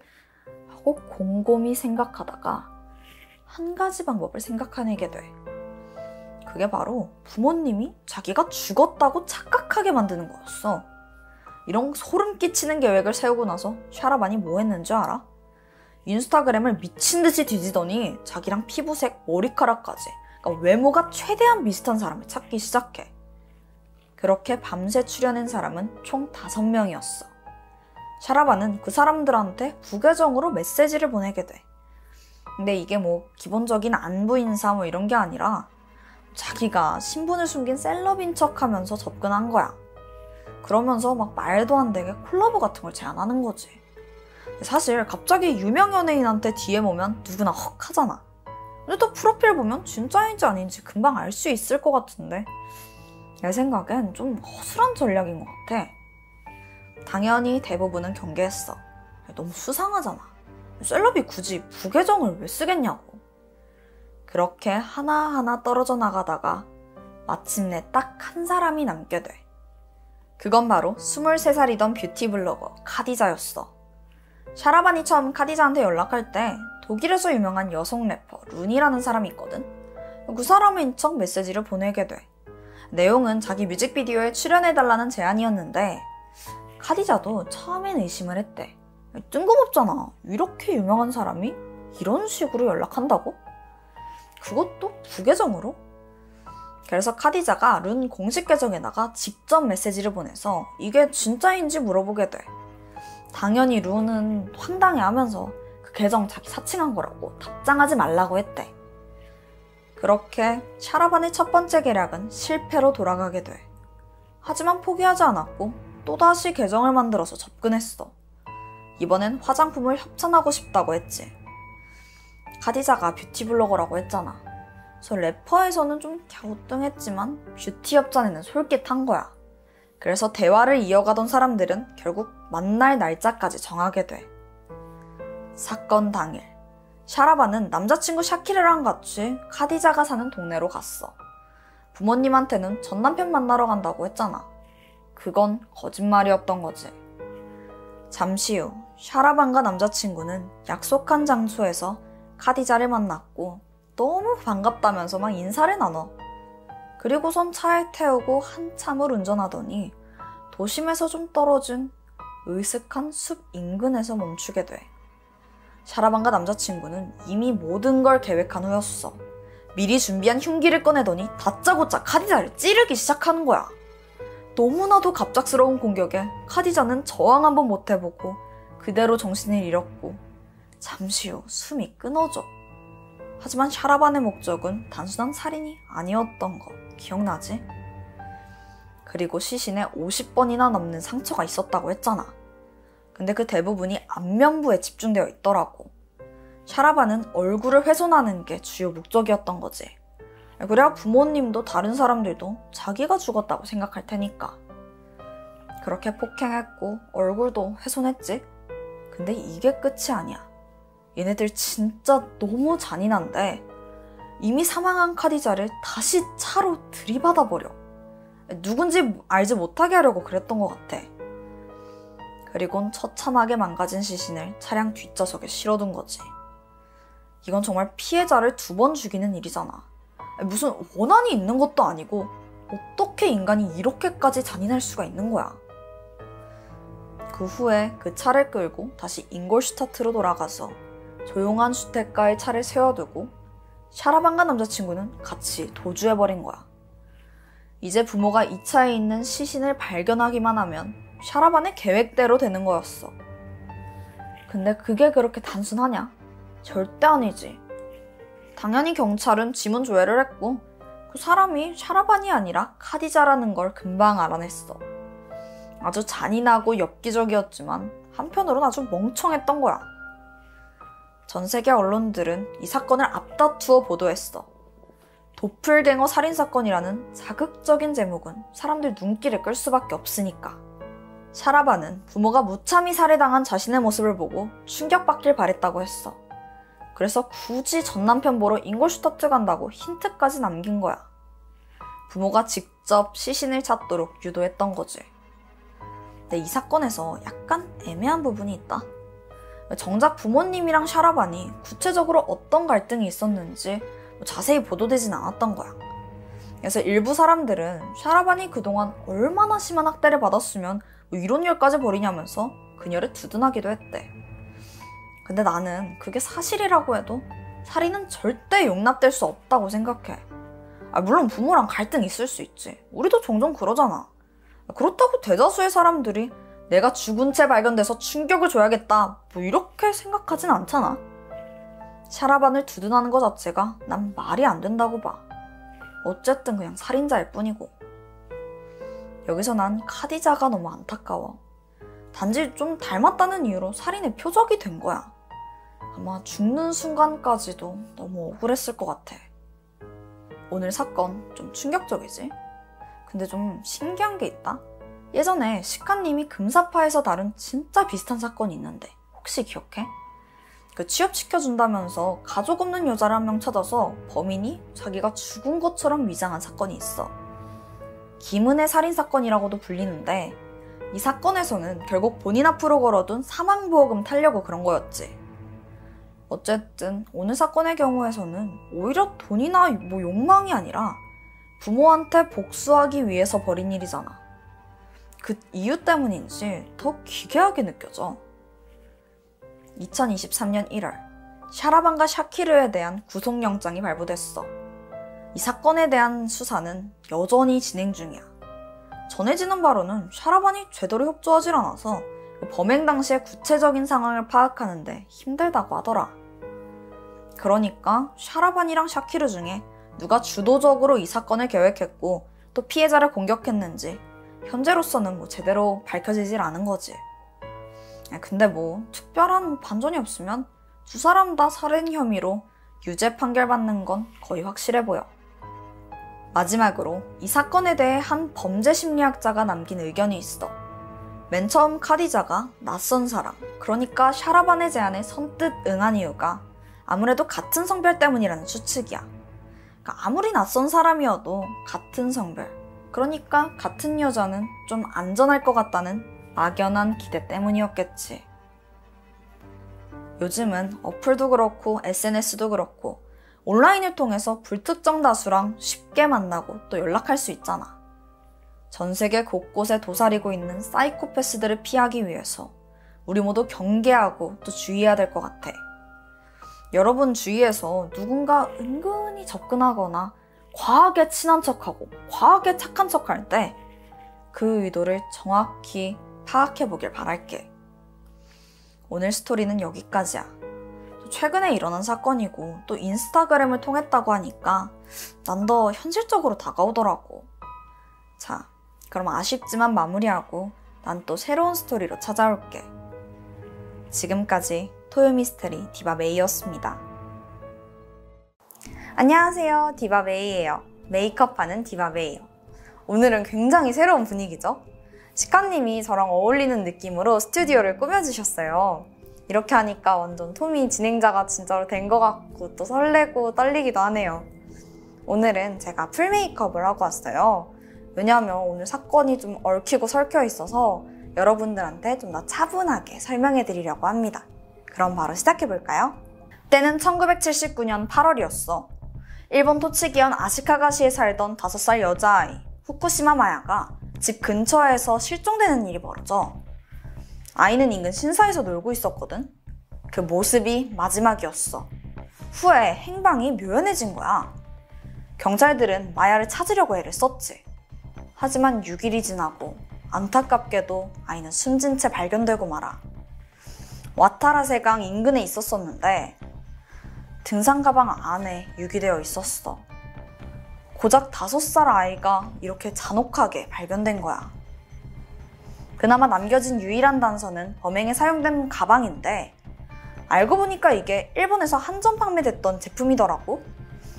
일본에서 한 수십 개 정도만 판매됐던 거지. 이러면 완전 수사 범위가 확 좁혀지잖아. 당연히 경찰은 여기에 주목했고 가방을 구매한 사람들을 다 수소문했어. 근데 생각보다 이게 쉽지가 않더라고. 그 뒤로도 수사는 잘 풀리지 않았고 결국 범인을 밝히는데 실패하면서 사건은 미제로 남게 돼. 게다가 1994년에 공소시효가 만료되면서 사람들 기억 속에서도 사라지는 듯 했어. 그런데 그로부터 30년이 지난 2007년에서야 한 사람이 마야의 살인사건을 다시 주목하면서 수면 위로 떠오르게 되지. 일본에서 유명한 기자인 시미즈 기요시였어. 시미즈는 한번 사건을 맡으면 약간 끝장을 보고 마는 그런 투철한 기자 정신을 가진 사람이었어. 시미즈가 보도한 대표적인 기사 몇 개가 있는데 그 중 하나는 일본이 과거 중국에서 벌인 난진 대학살에 관한 내용이거든. 이게 일본의 오점을 들추는 거잖아. 그래서 다들 쉬쉬하고 있는데도 불구하고 시미즈가 그걸 다뤘고 결국 일본인들에게 불편한 진실을 깨닫게 만들었지. 그래서 저널리즘 언론인상 7개를 싹쓸이했고 일본 기자계의 전설적인 인물이 돼. 오죽하면 경찰보다 먼저 범인을 잡을 수 있는 기자로도 유명했거든. 어느 정도였냐면 해외로 도피한 그 범인이 있었는데 자기가 끝까지 추적해가지고 경찰에 넘겼더라고. 어쨌든 그런 시미즈가 30년 전에 발생한 미제 사건을 파헤친다는 소문이 있으니까 사람들은 점점 주목하게 된 거야. 일단 시미즈는 이 사건이 연쇄 사건일 거라고 말했어.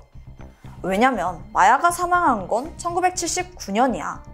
그때부터 1996년까지 계속해서 3년에서 5년의 간격을 두고 북관동 지역에서만 무려 5건의 유사한 사건이 발생했었거든.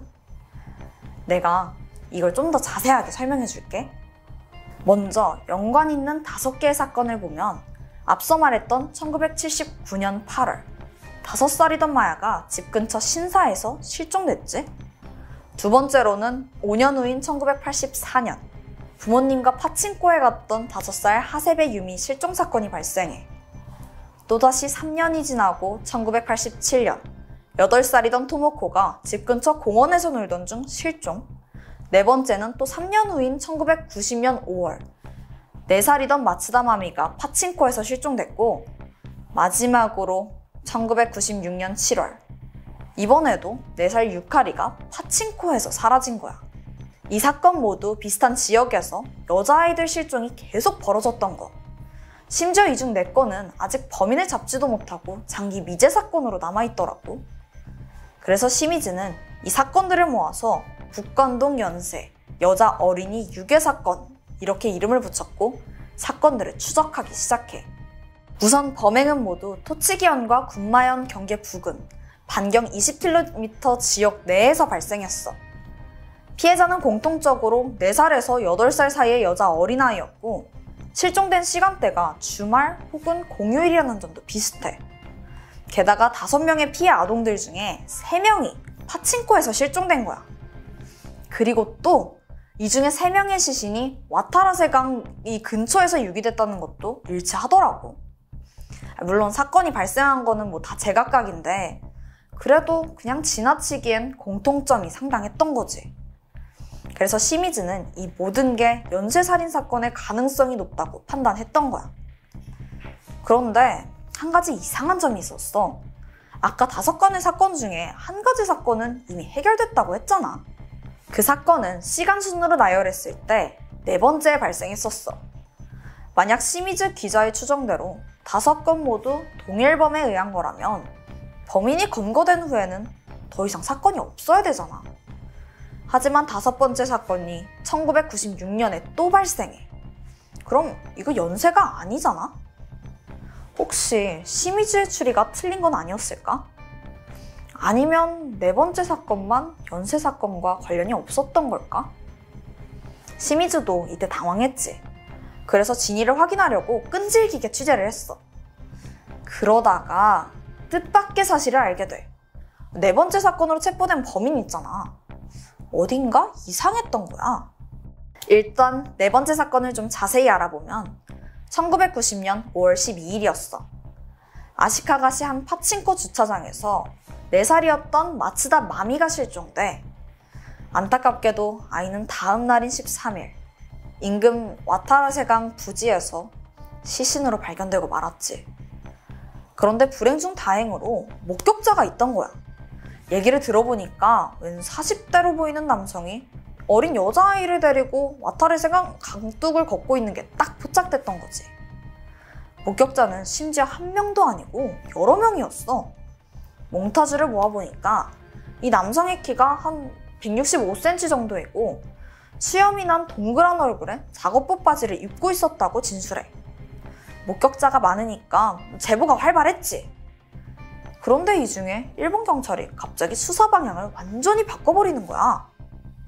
지금까지 해오던 목격자의 증언 토대로 진행하던 그 수사를 급 중단하고 뜬금 프로파일링에 의한 추론으로 범인을 잡겠다는 거야. 물론 프로파일링도 중요하지. 근데 그게 실제 목격담보다 더 중요할까? 그리고 보통 그건 증거나 목격자가 없어서 범인을 추론할 때 많이 활용하잖아. 그래서 그때 일본이 프로파일링을 잘하냐? 그것도 아니었어. 90년대 초반이니까 아직 완전 초기 단계인 거지. 그런데도 일본 경찰은 프로파일링이 답이다 이러면서 방향을 바꾸더라. 어쨌든 그렇게 나온 범인의 특징이 뭐였는 줄 알아? 아동 성애자는 독신 남성 중에 많다. 또 단조롭고 규칙적인 생활 패턴을 가진 사람이 엽기적인 행동을 할 가능성이 높다. 이게 무슨 소리야? 그러니까 범인이 독신에다가 단조로운 삶을 사는 사람이라는 거야? 근데 이걸로 범인을 어떻게 찾아? 근데 또 찾아내더라. 지목된 사람은 당시 45살의 남성 스가야 토시카즈였어.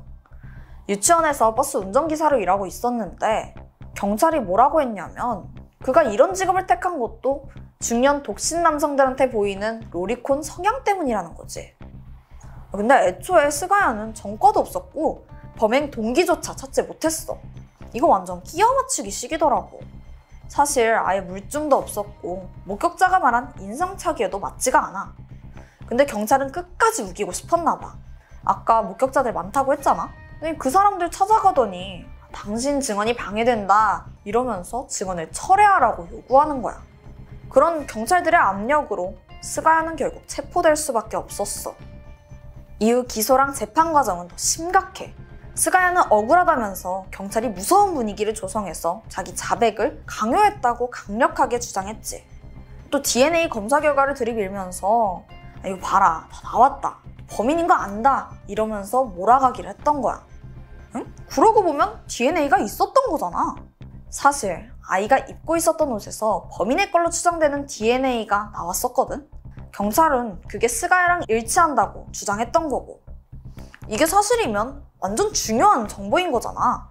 그런데 문제는 DNA 감정 기술이 그때 막 도입된 거라 같은 사람인지 확실하게 알 수는 없는 수준이었대. 그래서 되게 허접하게 그냥 DNA 현미경으로 보고 육안으로만 모양이 일치하나 아니나 뭐 그런 거만 확인했던 거야. 현대시대에서는 말도 안 되는 얘기지. 실제로 거기에서 정확도는 굉장히 낮았다고 해. 게다가 경찰은 스가야의 DNA를 본인한테서 직접 채취한 게 아니라 스가야 집 쓰레기 봉투에서 주워온 걸로 그냥 사용한 거야. 뭐 이렇게까지 허술하냐? 어쨌든 재판은 그대로 진행됐어. 스가야에겐 무기징역이 내려져. 그는 이후에 여러 차례 재심을 요청했지. 근데 그게 전부 거절당하더라고. 그러면서 한편으로는 이 사건이 일본 내에서 처음으로 DNA 감정이 인정받은 사건이라면서 일본 과학수사를 홍보하는 데 사용하기도 해. 그런데 말이야, 정작 죽은 아이, 마미의 유족들도 진범에 대해 상당한 의문을 품고 있었어. 이건 시미즈 기자가 취재하면서 알게 된 건데 유족들이 재판에 방청조차 하지 못했다는 거야.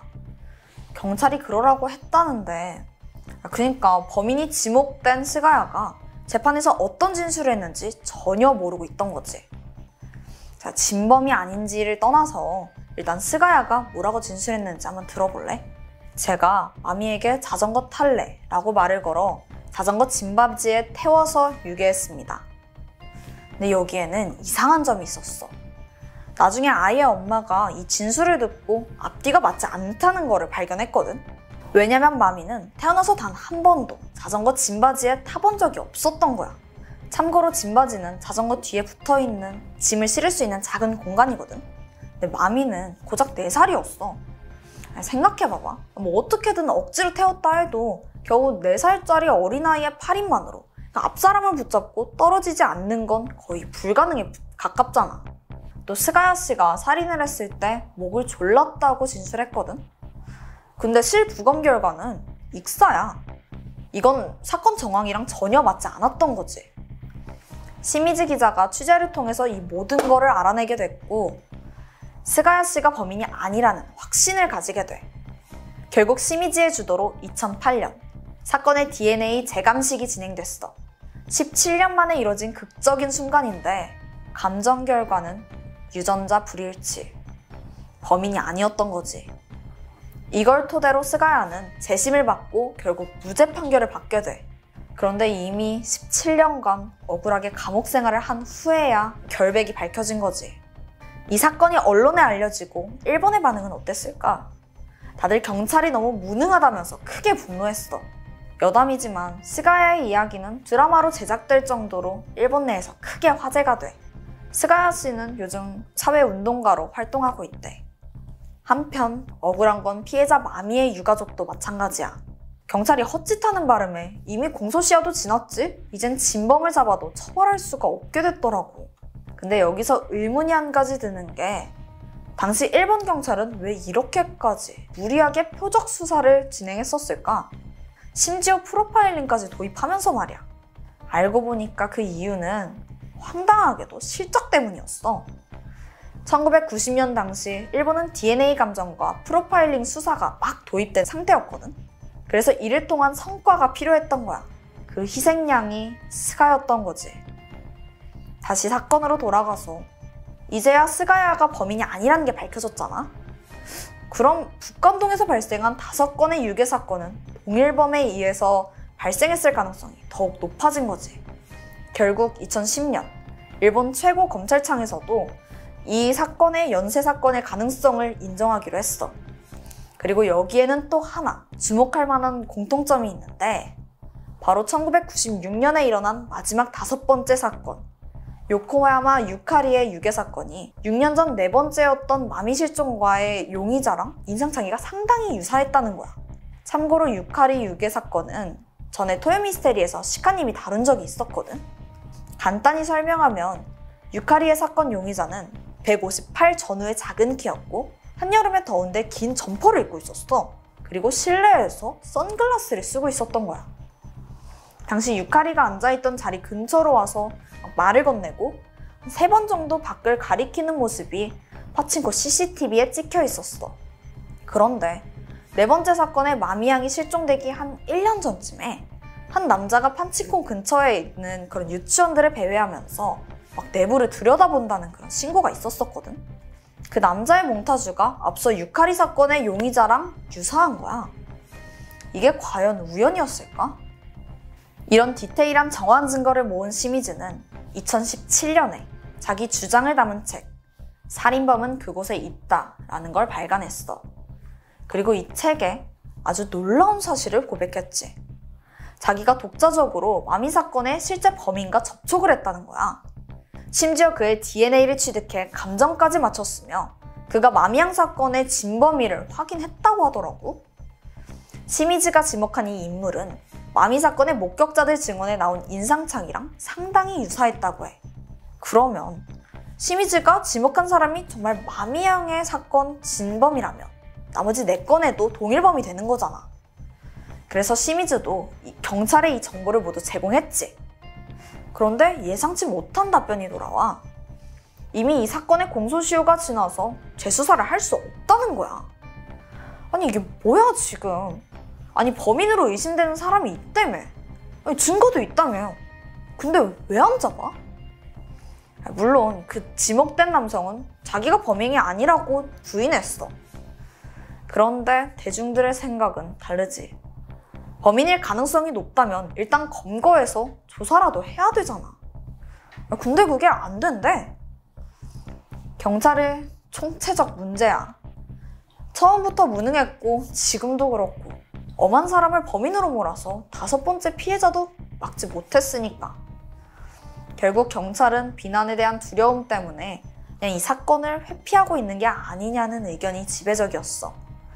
이러한 경찰 조직의 부조리까지 더해지면서 연쇄 사건일 수도 있는 북관동 유아 실종 사건들은 결국 일본 최악의 장기 미제 사건 중 하나로 남아버렸어. 오늘은 좀 힘 빠졌지? 다 밝혀질 듯 했는데 막판에 저러니까 나도 너무 허무하고 답답했어. 사건을 듣고 있는 우리도 이런데 아이를 찾지 못하는 혹은 아이를 잃은 유가족들은 어땠을까? 범인을 찾을 것 같은 신락 같은 희망이 있었는데 한순간에 무너진 느낌이었겠지. 나라가 내 딸을 죽인 범인을 이제는 찾아도 벌할 수가 없다는 거니까. 오늘 내가 준비한 스토리는 여기까지야. 요즘 토미를 내가 직접 준비해보니까 이게 보통 일이 아니더라고. 오늘 이렇게 촬영하고 내일은 또 사건 조사하고 대본도 수정해야 돼.